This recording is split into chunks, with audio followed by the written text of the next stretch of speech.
Hey guys, welcome back to the channel. I'm Phil, and today we're going to be planting some sunflower with our Tar River no-till drill. Last year I got this, I did a video or two on the drill, and this year we're actually going to use it properly, and I'll explain more on that here in a minute.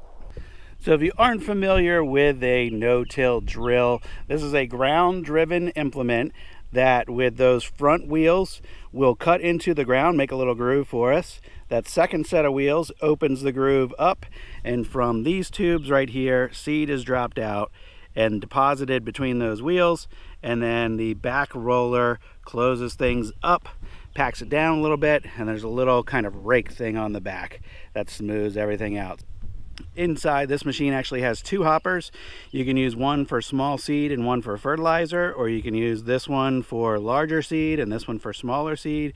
So it's good for planting a mix, like for cover crops if that's what you want to do, or food plots if you're doing deer or turkey hunting or something like that. But today we're just going to be using this one, and that is the hopper with the larger cups for our sunflower seeds. This hopper over here I think is just a little too small, though I've never tried it with the sunflower seeds. But I've got about 2.5 acres that we're going to plant today, and now we got to go through kind of the setup process.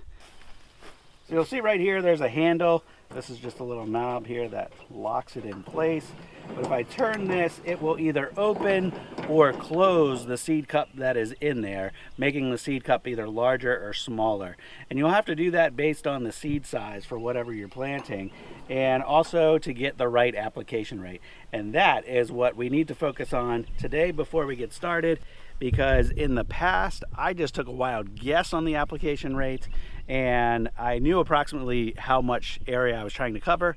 I knew how much seed I wanted to put down in that area, and I just kept making passes until all the seed was gone. It's not really the right way to do it, especially if you want to have like nice, neat looking rows. Like if you were doing beans or corn or something like that, you wouldn't want to keep going over the field numerous times.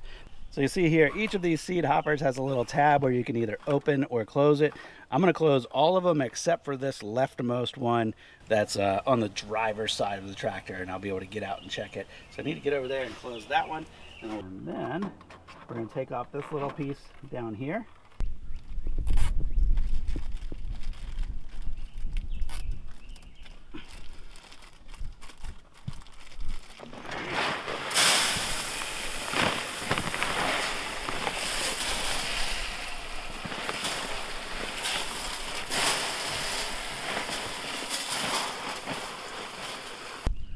So over here there's a little indicator for your seed cups, and it's just a 0 to 8 scale. I set it on 4, and we'll see how much seed we capture.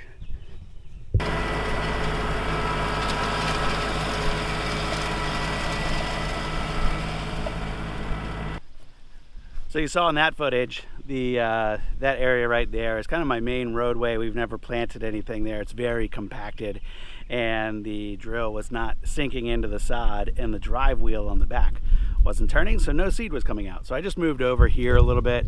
This is an area that doesn't have any trees at the moment, and the grass is a little taller and the ground's a little softer over here, so I was able to get the information that I needed. So next up we have a digital scale, and we'll take our captured seed and we're going to see how much it weighs.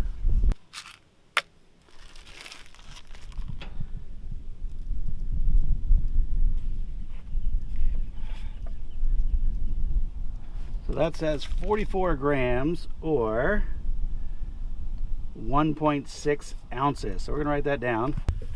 So I chose to do this right here because I know that these tree rows are 180 feet long. So distance is important because we need to calculate what the square footage is, or what the area is that we would have just planted if we were planting here right now. So I know the width of the planter is 55 inches. When it comes time to planting sunflowers, we're going to do every other seed cup. So there'll be 4 seed cups open. So I need to take the seed that I just captured, that 1.6 ounces, and multiply it times 4 over that 55 inches over that 180 feet. So some quick calculations. We covered 180 feet, I mentioned that. The width of the machine is 4.5 feet roughly. Okay, it's 55 inches, but we're just gonna round that to 4.5.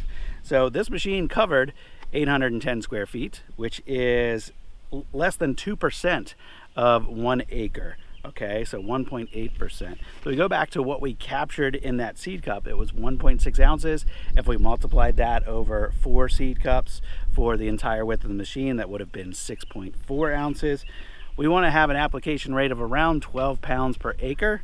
Okay, that equals out to 192 ounces. We're just going to convert everything to ounces for simplicity's sake.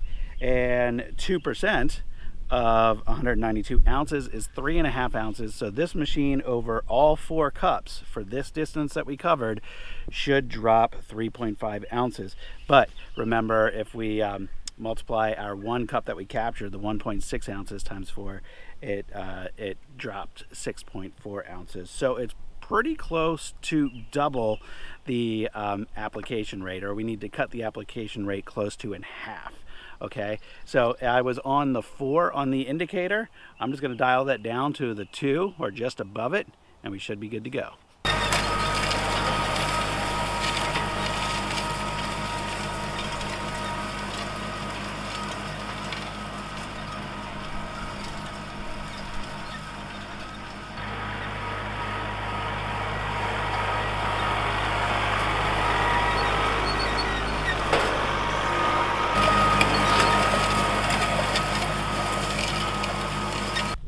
The first couple passes here, I was looking down on my return trip and I could see a bunch of sunflower seed on the surface, and I was thinking, man, this thing's not doing a great job at actually digging and covering that seed like it's supposed to.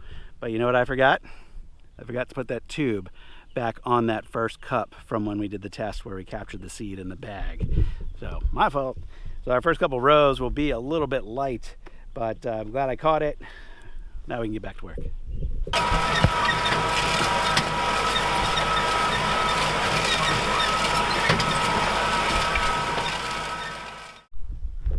All right, I got both halves of the field done now. So we have the upper half, which I shared in a previous video. We plowed that, disked that. Off camera, I put some lime down, I put some fertilizer down, and then we drilled the sunflower. Over here, we just sprayed the cover crop that was here and just drilled, and I did apply fertilizer as well. So it'll be kind of an interesting experiment to see if there's any big difference on these 2 halves with how the sunflowers come up. But we'll have to tune back in for that in a few weeks, and we'll be able to take a look and see how that's doing. So in about 2 weeks from now, I am going to put buckwheat down as well, not on top of the sunflowers, but I did half of this upper half is sunflowers, and the other half actually is more like a third, but the part of it closer to the tree line over there is going to be in buckwheat. So we'll have buckwheat, sunflowers. We'll have an aisleway down the middle where we can drive, sunflowers, and then the lower half of this same field will be some buckwheat as well. So we're going to do a little event. We're going to focus on picking flowers and taking photos and celebrating kind of pollinators, bees, and butterflies, and there will be lots of them out here when everything's in bloom. So that's the plan over here. And I do have my 1/3 of an acre on the other side of the property as well, where we've done flower patch before. And I'm going to do a couple of strips of sunflower over there and some more buckwheat over there. And then by the time we get to July, everything will get mowed down and we'll plant again so that we can do another event in September of this year. So that is the plan. I think I shared with you guys, for those of you who follow closely, that we were going to go back to just doing 1 event this year. We changed our mind, so that's why we're planting right now. So if anybody's wondering, I know there's only a couple of you who would have probably picked up on that, but that is the plan. We're going to do a midsummer or early summer event with this, and then a late season, early fall kind of event with the second crop. Thanks for watching, guys. I appreciate it. Questions, leave them in the comments. I'll see you on the next video. Bye-bye.